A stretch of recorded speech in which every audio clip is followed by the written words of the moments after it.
Jordanian security forces at a massive refugee camp on the border with Syria are on high alert after 200 refugees turned on the guards over the camp's conditions. And as Paula Slier now reports, dealing with the immense influx of refugees is far beyond what Jordan can offer.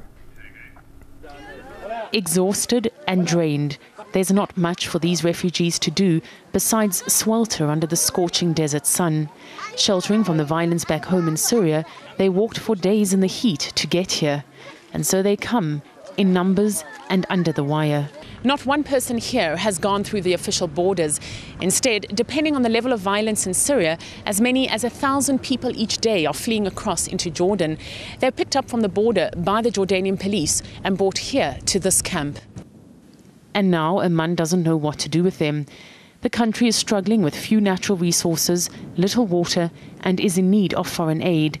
Their growing number is putting pressure on an already refugee-weary public. We can't close our border in the faces of the refugees. We have to help them. Syria is like a sister to Jordan, and King Abdullah and President Assad were friends.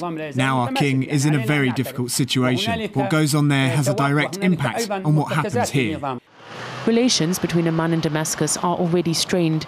A number of defected soldiers and senior officers are being sheltered in the kingdom. The most high-profile refugee was the Prime Minister Riyad, who fled to Turkey through Jordan earlier this month.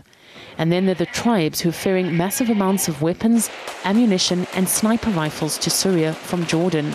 Saudi Arabia is promising economic assistance in exchange for Amman's cooperation, but it could backfire. If there is regime change in Syria and the extremists come to power, this will make problems for Jordan, where we have our own extremists, although they're far more flexible. And so now Jordan faces the backlash of a conflict which some in the country have helped escalate. Meanwhile, more than 150,000 refugees remain stuck on its borders in what's supposed to be a safe enclave, but where food is hard to come by, toilets scarce, and not enough tents to go round, leaving some to the mercy of harsh desert conditions. The atmosphere here is so bad. In Syria, you die quickly, but here we are dying a slow death. I wish now I'd never left to come here.